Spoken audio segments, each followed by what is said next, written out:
Hello and welcome to another episode of law beyond labels. ये एक ऐसी series है जिसमें हम कोशिश करते हैं कि लॉ को हम सिंप्लीफाई और डीमिस्टिफाई करें for the average citizen so as to make it actionable for them. आज हम एक ऐसी चीज़ के बारे में बात करेंगे जो भले ही हमको लगेगा कि डिजिटल वर्ल्ड में लेस रेलिवेंट है, बट एक्चुअल में ऐसा नहीं है। वो है डिसऑनर ऑफ चेक्स।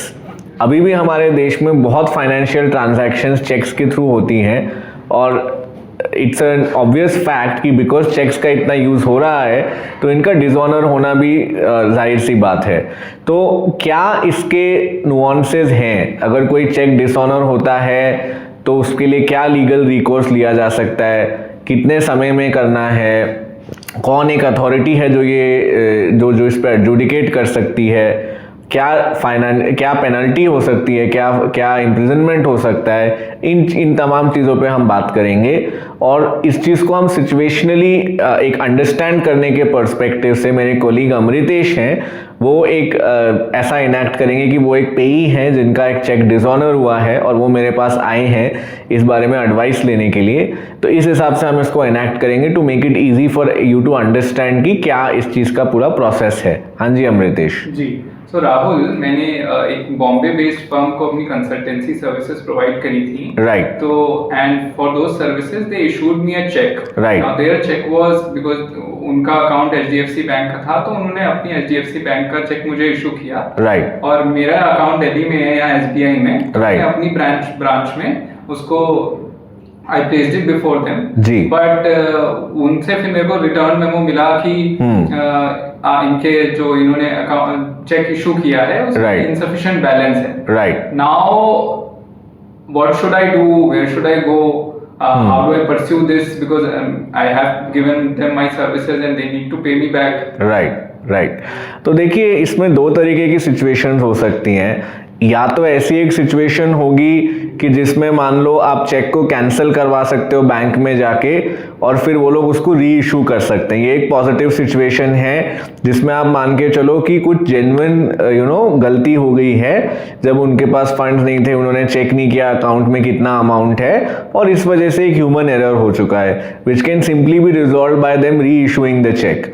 दूसरी सिचुएशन जो होती है वो ऐसी वाली होती है जिसमें एक लीगल रेमेडी लेनी पड़ती है कि अगले के पास इनसफिशिएंट फंड्स हैं उसके अकाउंट में और वो बार बार चेक इशू किए जा रहा है आपके नाम पे, जबकि उसके पास पैसे ही नहीं है देने के लिए, ही इज हरासिंग यू। तो उस तरीके के केस में लॉ हमको रेमेडीज देता है, सिविल भी और क्रिमिनल भी।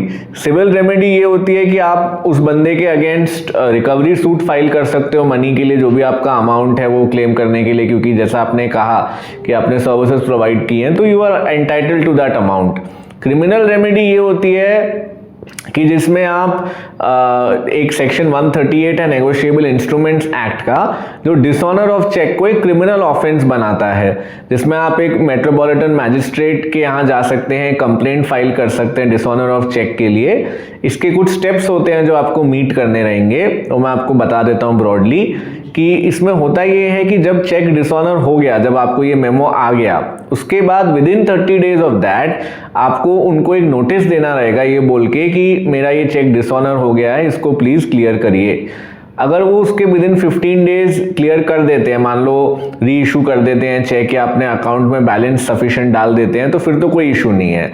अगर वो नहीं करते ये चीज़ तो within 30 days thereafter आप उनके अगेंस्ट केस कर सकते हैं डिसऑनर ऑफ चेक के लिए।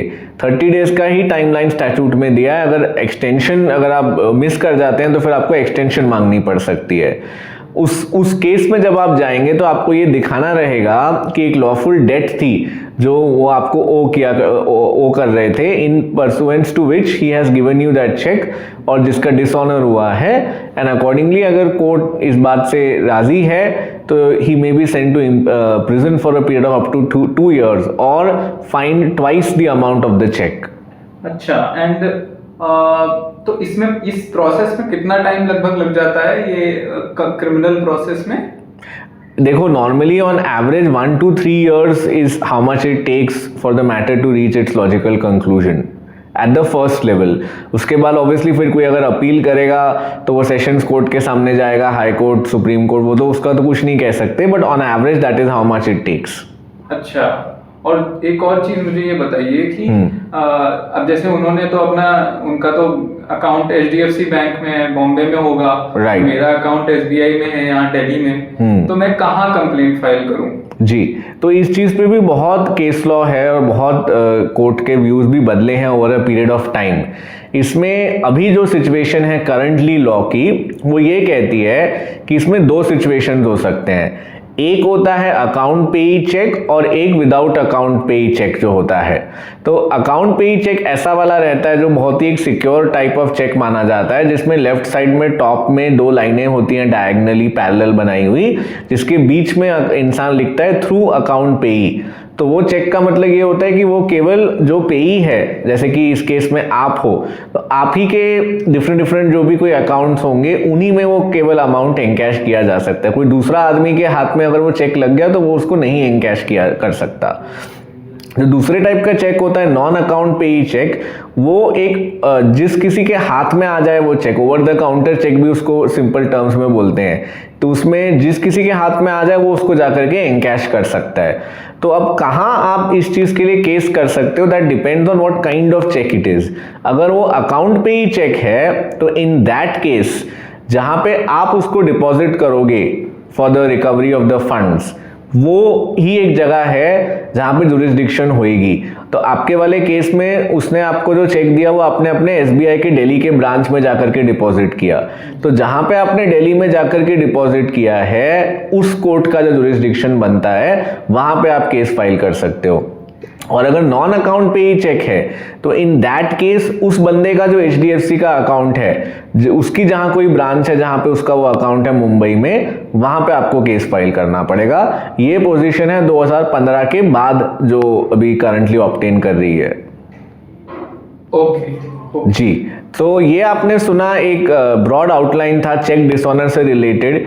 अगर आपके इसमें कुछ भी सवाल हैं इस चीज़ के बारे में तो आप कमेंट सेक्शन में बता सकते हैं। I hope you have found this video helpful. If so please do like, subscribe and share this channel. Thank you.